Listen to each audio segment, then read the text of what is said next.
Ladies and gentlemen, boys and girls, children of all ages, welcome to Robert Sports Show. I'm your host, Robert. Alright, Game Changer Wrestling, the People versus GCW. Whew, what a show this was. This is my first review since Mania for Game Changer.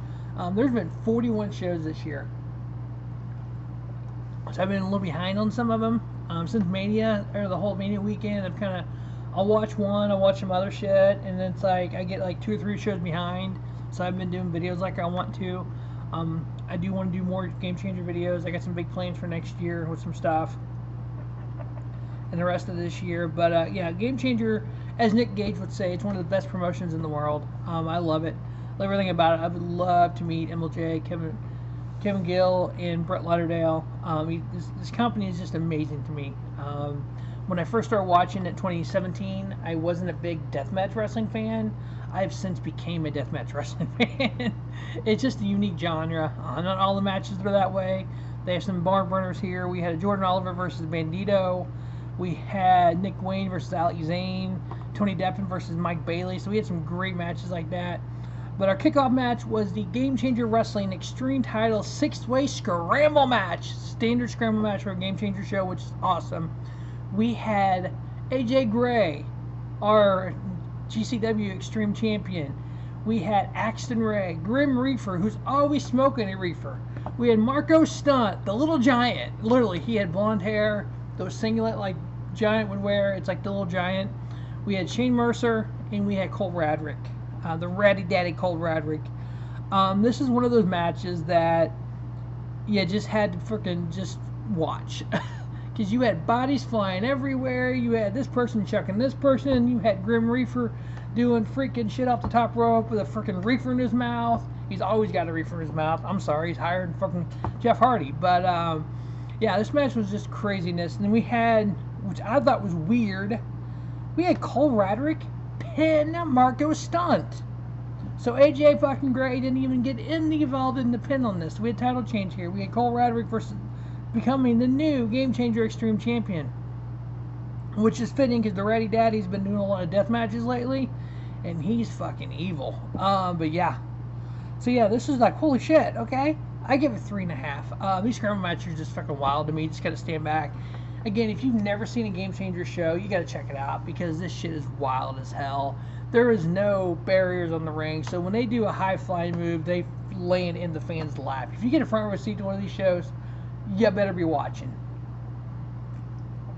because there may be glass flying at you, there may be bodies flying at you, and then hell, if you don't move, if you move, they're going to use your chair as a weapon. It is awesome. Next up, we had Tony Deppen versus Speedball Mike Bailey. God, Speedball Mike Bailey is awesome. I know it's been 5 years. He wasn't wrestling in the U.S. because he had some visa issues. He was wrestling all over the world. U.S. fans didn't get a chance to see him. Over the last year and a half, holy snap, I didn't realize how good Speedball Mike Bailey was. But yeah, he's been putting some hella matches on, facing Tony Deppen here. 3.5-star match. Deppen got the victory. It was just one of those matches where you had Mike Bailey doing his high flying stuff, and Tony Deppen just like swatting him out of the air and just kind of beating him down some. 3.5-star, Tony Deppen getting the victory. Next up, we had 17-year-old. He is a year older now. He just turned 17. Nick Wayne, the youngest person to ever sign a professional contract with AEW.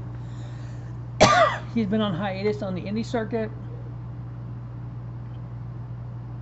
doing stuff everywhere. He's been fucking everywhere. West Coast Pro, Prestige Wrestling, Game Changer Wrestling. God, where else have I seen this guy at? I've seen him everywhere, it seems like. Going out there and just Conan, getting his crap, Defy.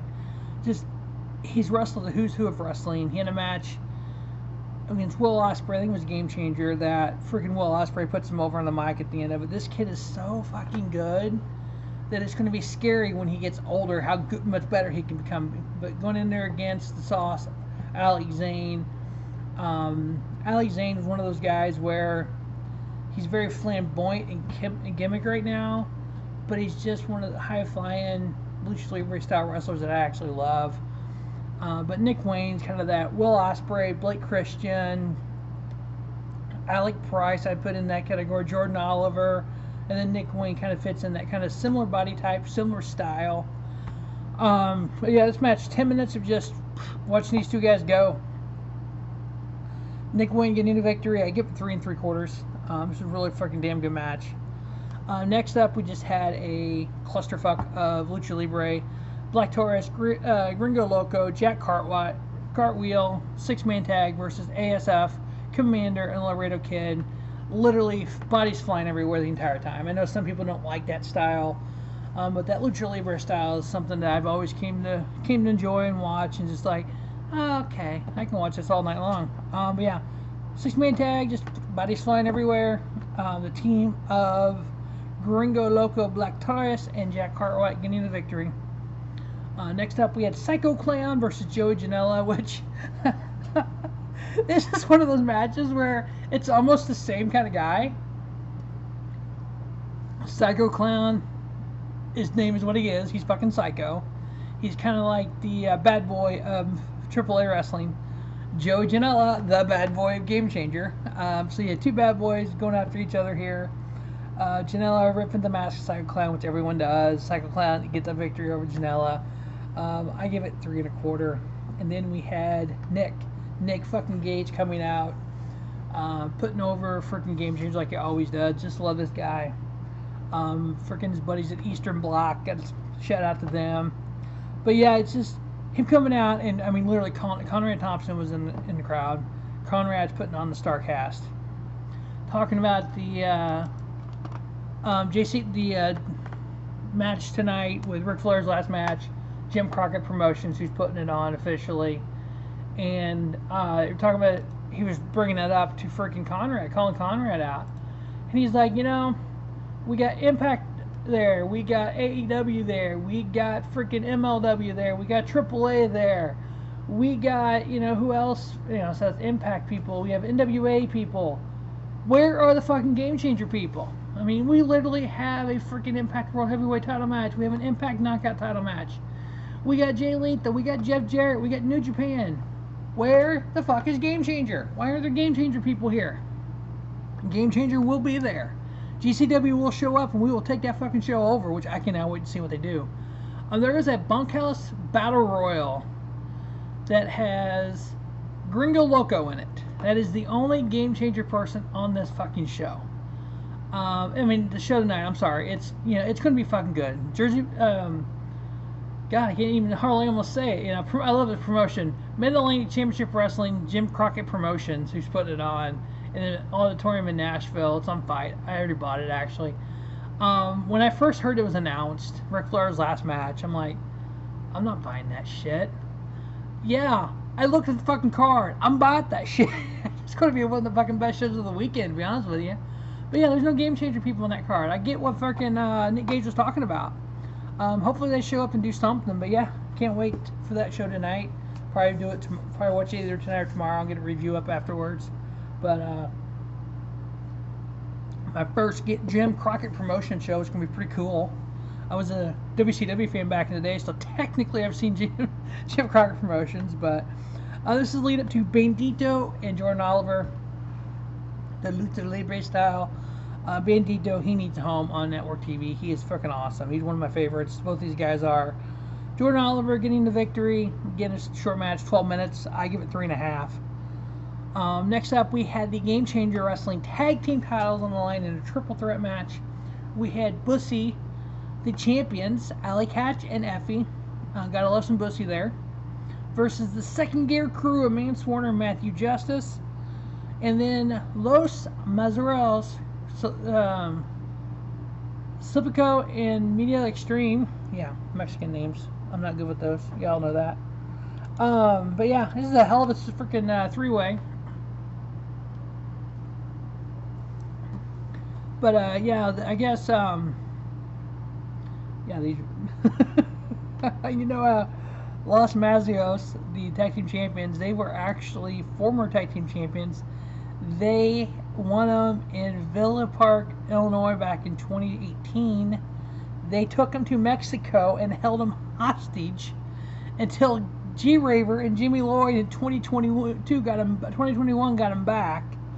They held them hostage for 1,162 days So during that time, I started watching Game Changer Wrestling. I didn't know they had tag titles because they were being held hostage in Mexico. But that team has them back. So hopefully GCW will keep these titles around. I love it. I hate that Bussy lost them, but you know, it's a really good three-way match or three-way tag match. The Second Gear Crew, one of my favorite tag teams. Mance and Warner, Matthew Justice. They got it started out. Literally, somebody passes with Mick Ultra, and they both freaking drank out of it before the match starts. It's like, that's awesome! But yeah, so new tag team titles, champions there. It's kind of 3.5. Everything on this show is between 3.5 and 4. Some of the matches I gave 3.5, 3 and 3, 2 could have been 4 easily. I know I did a little research. I'm not finding a lot of people that rate Game Changer matches, which is a shame. I need to do more here on the channel, and I do have a blog. If you look down in the description, you see a link to it. I need to put more shit up there too, and get this independent wrestling stuff out there more to people. I need to create a series showcase of the independents. I've been wanting to do that for a while now. I need to work on that. I know I got some big plans first of the year with doing stuff to promote independent wrestling. If you haven't subscribed to the Robert Sports Show, go ahead and hit the subscribe button. Follow me on Twitter at Rob Sports Show. If you're an independent wrestling fan, please watch these videos. Tell your friends about them. Share them. Put them everywhere. But yeah, we need to get independent wrestling in the mainstream. Yeah, I know people like it's all WWE or nothing. Screw you people. There's some people it's AEW or nothing. Screw you people. There's people like me. People like the Pulse family. We're WWE, we're AEW, we're New Japan, we're Game Changer. Hell, my buddies J-Man and Ryan went to a freaking Game Changer show in St. Louis. I didn't get a chance to go with them. They got on the Game Changer, Glory Pro, Warrior Wrestling. It's like, holy shit, you know? They've done all this shit. So it's like, a lot of that is because of my, you know, I've said, hey, you know, check this show out. Let's, you know, I've heard some of the guys that, hey, let me take a look at some of these shows. You get a Mox on there, you get people like that. It's like, oh, now we need to watch this, kind of. But yeah, I mean, there's nothing like a freaking independent wrestling show, to be honest with you. Alright, so next up, main here, we had Kevin Blackwood.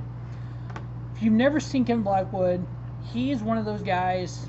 Basically, he's a smaller version of Brody Lee. Brody King, sorry, not Brody Lee, Brody King. He would fit perfectly in House of Black to me. You look at Malachi Black, Brody King, Kevin Blackwood, it's almost the same guy in different size.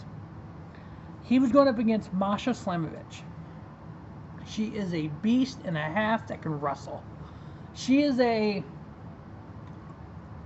Russian version of Bianca Belair, to be honest with you. Let's just go there with it. I mean, Impact's got her booked as a freaking she can't lose. I've seen her in a lot of indie shows doing stuff. She's won titles. She's done a lot of intergender stuff like this. But she can submission wrestle. But Blackwood's got these sick kicks that they didn't give this match hardly any time. They gave it 11 minutes. But yeah, this match was, I thought it was freaking good as hell, to be honest with you. Masha Slamovich got the victory. I ended up giving it 3 3/4. But it's one of those matches, again, like half this card, 3.5, 4, somewhere in the middle there, you know, for everything. Then we go to our main event. We had a Game Changer Wrestling World title line. We had champion Jon Moxley coming out in his Blackpool Combat Club hoodie, going up against Blake Christian, Lionheart, one of my favorites. I've talked about Blake Christian on this channel so much. I got people that I know that watch shows are like, dude, yeah, Blake Christian is it for me. I mean, it's Will Ospreay, Blake Christian right there. Young kid, talented as hell. I've heard a couple interviews with him. I think he is the future of pro wrestling. I know WWE passed on him. Fuck you, WWE, for that. I'm glad. To be honest with you, because he didn't need to be with you guys. But yeah, this match was just fucking barn burner. You had Mox going out there and doing Mox shit. He gets a bucket, puts in the bucket in the ring at one point. In that bucket, it said sanitizer on the side of it. One of the announcers was like, maybe the bucket's empty. It's Jon Moxley. That bucket ain't empty.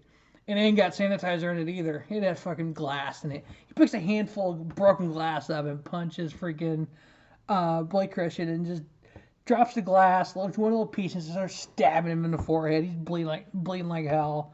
You had fucking Mox on the outside. You had Blake Christian doing dives off the top rope, taking out freaking rows of chairs, and then Mox would throw him through a freaking half the chairs and just slide across the freaking floor. But yeah, these two guys went at it. 15 minutes. This match was. I thought it was actually longer than that. I'm like, oh shit, it's only 15 minutes. It seemed like it's like a half-hour match. But yeah, good shit here. I give it 4.5. I literally watched this show and WWE SummerSlam at the same time, 2 different screens, and it was a hell of fun to watch them both because some of the matches lined up. So you had the SmackDown Women's title lining up with Masha and Kevin Blackwood. You had the tag titles kind of at the same time, and then you had the world titles starting at the same time, which was funny to watch because you had the WWE title, Roman Reigns and Lesnar come out, and the entrances are just so long, took so much time. You had Game Changer, just as soon as the bell rang, you had a freaking drop, you had freaking Blake Christian just freaking mule kicking, whatever, or drop kicking Moxley and just getting started hot. And it's like, holy, so I'm like, back and forth between the 2 monitors watching it, and it was like, holy hell, it was a whole lot of fun last night and today doing these 2 shows. But you can check out WWE SummerSlam review right here on Robert Sports Show. Game Changer, the People versus GCW review. Thanks you all for watching. It's been great. I'm going to try to get more of these up. Again, I am a Game Changer fan all the way. I love wearing this shirt out in public because people are like, never seen that shirt before. I know! Check this shit out, people. But yeah, it was a lot of fun. Maybe we'll do more. Shout out to Game Changer and everybody. As always, thanks for watching Robert Sports Show. Don't just have a great day. Have a spiffy day. Robert Sports Show, your YouTube leader in sports channel content.